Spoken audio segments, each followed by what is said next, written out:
गुरुर्ब्रह्मा गुरुर्विष्णु गुरुर्देवो महेश्वरा गुरुर्साक्षात् परं ब्रह्म तस्मै श्री गुरुवे नमः। ગુડ મોર્નિંગ વિદ્યાર્થી મિત્રો, આપણે ગયા લેક્ચરની અંદર અર્ધપારગમ્ય પડદો, અભિસરણ એટલે કે પરાસરણ અને અભિસરણ દબાણ એની ચર્ચા શેર કરી હતી. આજે આપણે અભિસરણ દબાણ માપન પદ્ધતિ દ્વારા દ્રાવ્યનું આણ્વિક દળ કેવી રીતના નક્કી કરવું એની ચર્ચા શેર કરવી છે.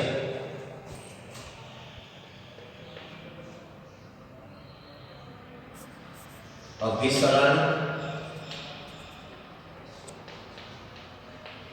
દબાણ માપન પદ્ધતિ વડે દ્રાવ્યનું આણ્વિક દળ નક્કી કરવું.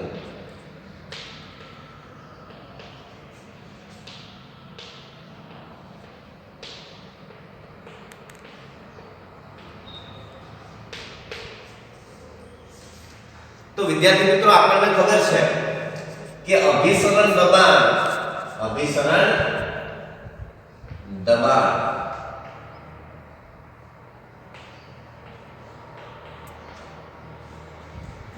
એ સંખ્યાત્મક ગુણધર્મ છે.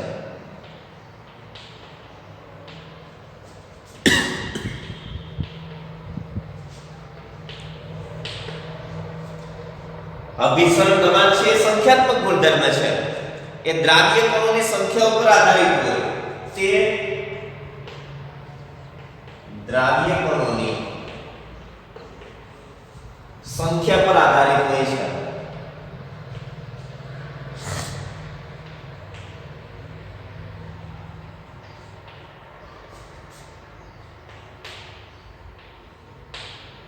નહીં કે તેની ઓળખ પર, નહીં કે તેની ઓળખ પર. એટલે એની ઓળખથી સ્વતંત્ર છે. ઓળખ સાથે કોઈ મતલબ નથી કે પદાર્થ કયો છે, ખાંડ છે, યુરિયા છે, ગ્લુકોઝ છે, એની સાથે મતલબ નથી. પણ દ્રાવણમાં દ્રાવ્ય કણોની સંખ્યા કેટલી છે એ દ્રાવ્ય કણોની સંખ્યા ઉપર અભિસરણ દબાણ છે એનો આધાર છે, પણ એની ઓળખથી સ્વતંત્ર છે. મંદ દ્રાવણો માટે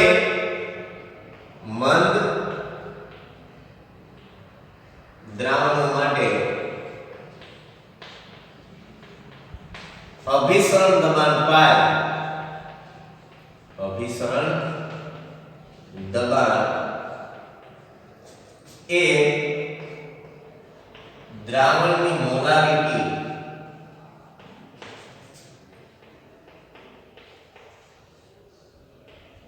ના સમપ્રમાણમાં હોય છે.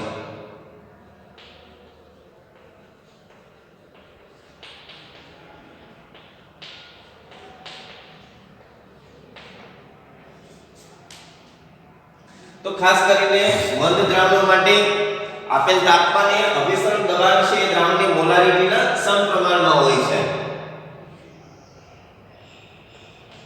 નિયત તાપમાન, એ તાપમાન કેવું રાખવું જોઈએ? નિયત. બરાબર. આપેલ તાપમાન એટલે ગમે તેટલું તાપમાન રાખીએ પણ એ તાપમાન પછી નિયત કરી દેવું જોઈએ, અચળ કરી દેવું જોઈએ. તો નિયત તાપમાને અભિસરણ દબાણ એ દ્રાવણની મોલારિટીના સમપ્રમાણમાં હોય છે. therefore pi is equal to CRT. pi is equal to CRT. જ્યાં pi છે એ શું છે? જ્યાં pi બરાબર અભિસરણ દબાણ છે.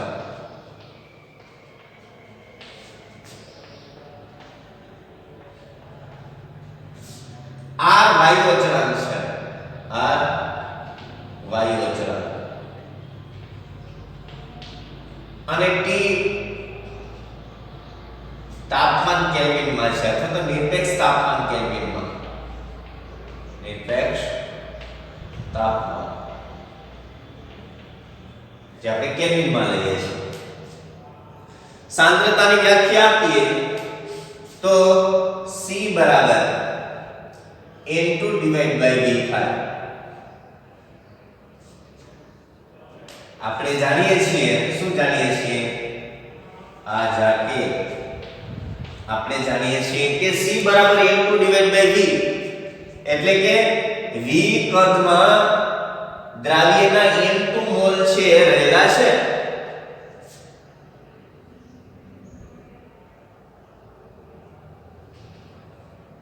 V કદમાં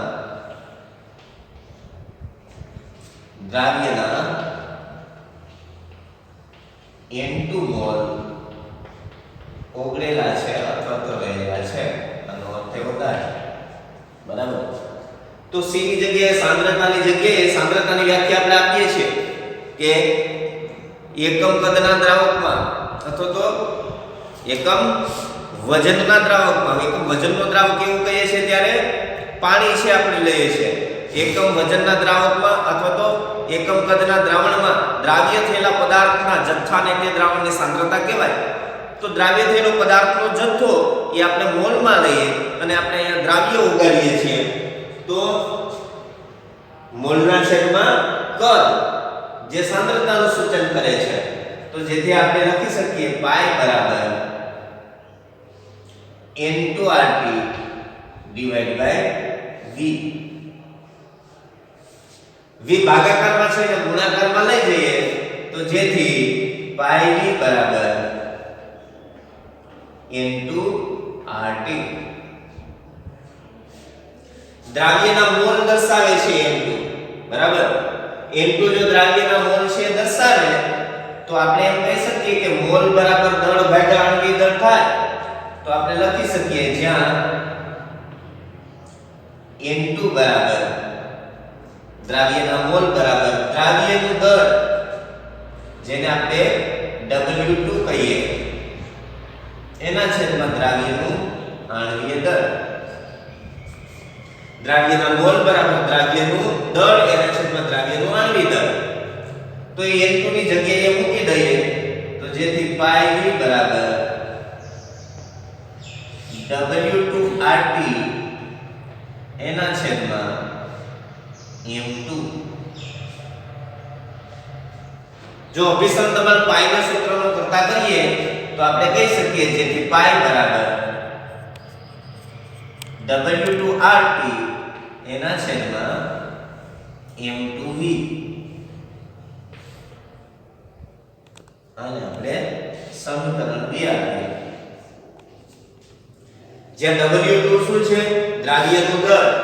અહીં બાજુમાં લખીએ જ્યાં W2 બરાબર દ્રાવ્યનું દળ જે આપણે ગ્રામમાં લઈશું. R વાયુ અચળાંક છે જેની આપણે વાત કરી. T નિરપેક્ષ તાપમાન કેલ્વિનમાં છે એની વાત કરી. M2 દ્રાવ્યનું આણ્વીય દળ, દ્રાવ્યનું આણ્વીય દળ છે. V દ્રાવણનું કદ છે જે લિટરમાં લઈએ છીએ. દ્રાવણનું કદ શેમાં લઈએ છીએ? લિટરની અંદર. તો પાઈ બરાબર W2RT ના છેદમાં M2V સૂત્રનો ઉપયોગ કરી અભિસરણ દબાણ પાઈ છે એની કેલ્ક્યુલેશન છે આપણે કરી શકીએ છીએ. જો એ M2 ના સૂત્રનો કરતા કરો તમે તો દ્રાવ્યનું આણ્વીય દળ છે નક્કી થઈ શકે. જેથી M2 બરાબર W2RT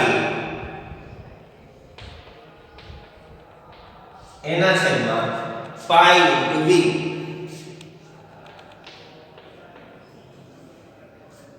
તો આ સમીકરણ 1 હતું, આ સમીકરણ 2 અને આ સમીકરણ 3 નામ આપીએ. બરાબર. તો M2 દ્રાવ્યનું આણ્વીય દળ છે. દ્રાવ્યનું આણ્વીય દળ નક્કી કરવા માટે W2RT ના છેદમાં પાઈ V સૂત્રનો ઉપયોગ કરી અને આપણે અભિસરણ દબાણ માપન પદ્ધતિનો ઉપયોગ કરી અને દ્રાવ્યનું આણ્વીય દળ છે નક્કી કરી શકીએ છીએ. ખાસ કરીને પ્રોટીન, પોલિમર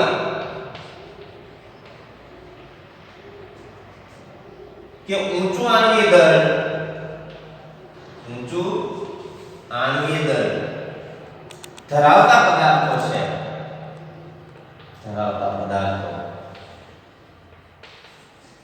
પ્રોટીન પોલિમર કે ઊંચો આણ્વિક ધરાવતા પદાર્થો માટે અભિસરણ દબાણ માપન પદ્ધતિ છે એ ઉત્તમ છે. કઈ પદ્ધતિ ઉત્તમ છે? અભિસરણ દબાણ માપન પદ્ધતિ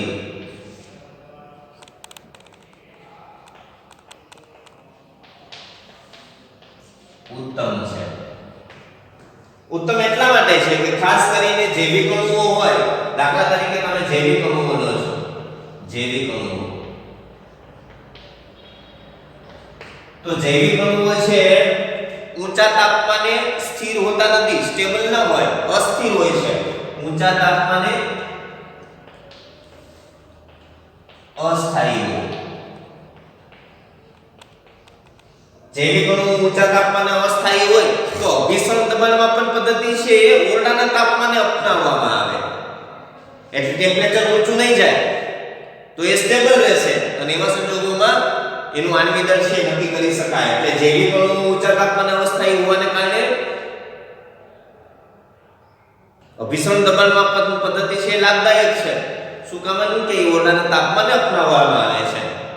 એટલે જૈવિક અણુઓ છે અસ્થાયી બનતા નથી.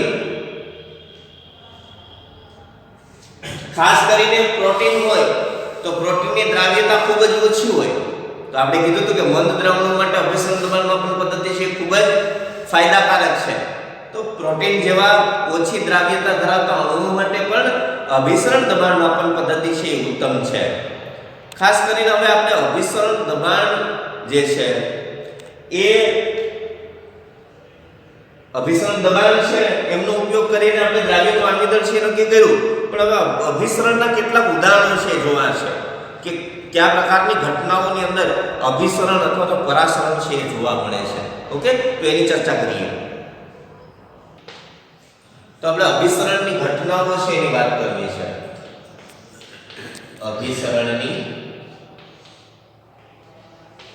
ઘટનાઓ અથવા તો પરાસરણની ઘટનાઓ એવું પણ આપણે કહી શકીએ. દાખલા તરીકે કાચી કેરી છે એને આપણે બ્રાઇનની અંદર આથીએ તો કાચી કેરી છે સંકોચાઈ જાય છે. તો એક પ્રકારનું અભિસરણ છે. કાચી કેરીને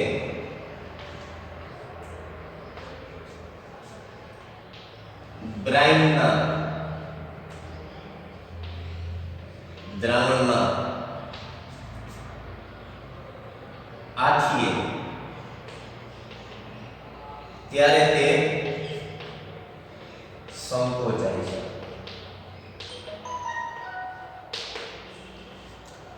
હવે કાચી કેરીને બ્રાઇનના દ્રાવણમાં, તો બ્રાઇનનું દ્રાવણ છે સોડિયમ ક્લોરાઇડનું દ્રાવણ છે, NaCl મીઠાનું ક્ષારીય દ્રાવણ જેને આપણે કહીએ. તો કાચી કેરીને ક્ષારીય દ્રાવણમાં આથીએ છે ત્યારે કેરી સંકોચાય છે. તો અહીંયા કેવી રીતના અભિસરણની ઘટના જોવા મળી? તો બ્રાઇનનું દ્રાવણ છે એની સાંદ્રતા વધુ છે, કાચી કેરી છે એની સાંદ્રતા ઓછી છે. આપણે અભિસરણની વ્યાખ્યા આપી હતી કે જુદી જુદી સાંદ્રતા ધરાવતા દ્રાવણો વચ્ચે જ્યારે અર્ધપારગમ્ય પડદો રાખવામાં આવે ત્યારે ઓછી સાંદ્રતાથી વધુ સાંદ્રતા ધરાવતા દ્રાવણ તરફ દ્રાવકનો સ્વયંભૂ પ્રવાહ ચાલુ થાય. તો કાચી કેરી કે જેની સાંદ્રતા ઓછી છે, બ્રાઇન કે જેની સાંદ્રતા વધુ છે, એટલે કાચી કેરી છે પાણી ગુમાવશે. બરાબર, કાચી કેરી પાણી ગુમાવશે, ઓછી સાંદ્રતાથી વધુ સાંદ્રતા ધરાવતા દ્રાવણ તરફ દ્રાવકનો સ્વયંભૂ પ્રવાહ ચાલુ થશે. તો કાચી કેરી પાણી ગુમાવવાને કારણે શું થઈ જશે? સંકોચાઈ જશે. બરાબર, તો અહીંયા અભિસરણની ઘટના છે એ બને છે.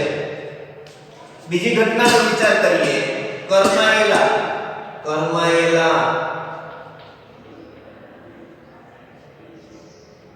મુરઝાયેલા.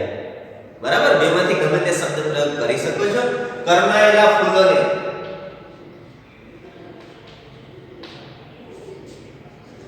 પાણીમાં નાખીએ.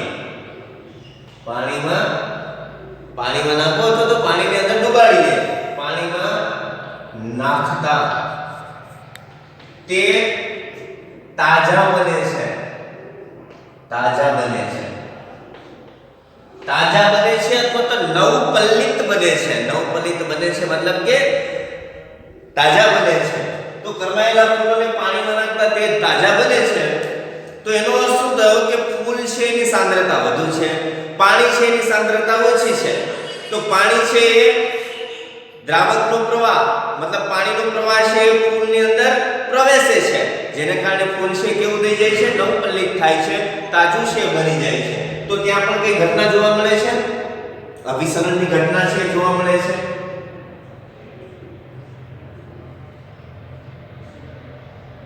પાણી ગુમાવવાના કારણે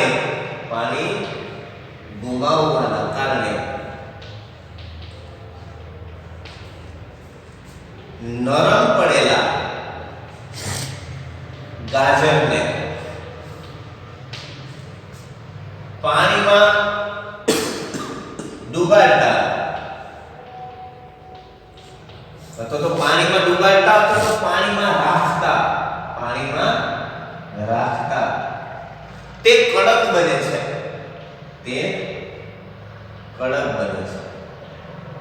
તો અહીંયા પણ શું થયું, પાણીની સાંદ્રતા ઓછી છે, ગાજરની સાંદ્રતા વધારે છે. ઓછી સાંદ્રતાથી વધુ સાંદ્રતા ધરાવતા દ્રાવણ તરફ દ્રાવકનો સ્વયંભૂ પ્રવાહ ચાલુ થયો. ગાજરમાં પાણી છે પ્રવેશ્યું અને એને કારણે ગાજર કેવું થઈ ગયું, કડક છે બની ગયું. બરાબર. તો ત્યાં પણ કઈ ઘટના જવાબદાર છે, અભિસરણની ઘટના જવાબદાર છે.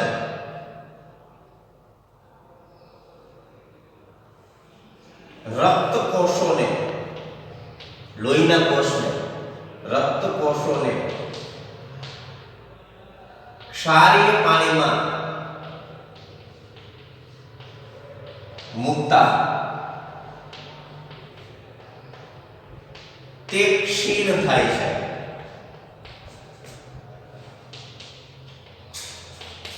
તો રક્ત કોષો જે છે એને ક્ષારવાળા પાણીમાં મૂકીએ તો શું થાય કે જે રક્ત કોષો જે છે એ પાણી છે ગુમાવશે.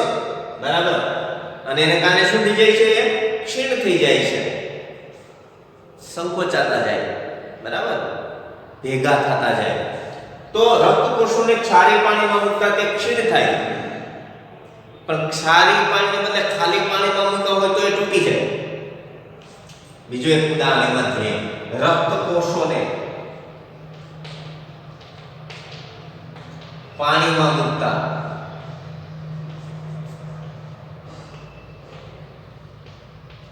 તે તૂટી જાય છે. તો હવે શું થાય, રક્ત કોષોની સાંદ્રતા વધારે છે, પાણીની સાંદ્રતા ઓછી છે.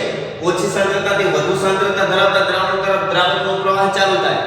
રક્ત કોષોમાં પાણી છે ભરાય એટલે એ ફૂલી જાય રક્ત કોષો, અને ફૂલીને શું થઈ જશે, તૂટી જશે. તો રક્ત કોષોને પાણીમાં મૂકતા તે તૂટી જાય છે, ફાટી જાય છે.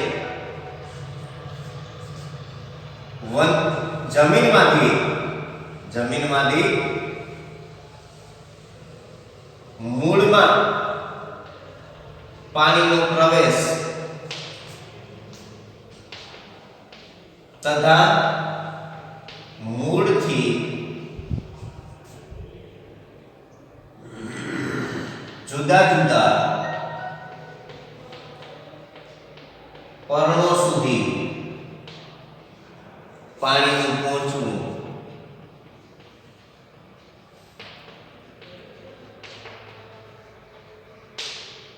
અભિસરણને આભારી છે.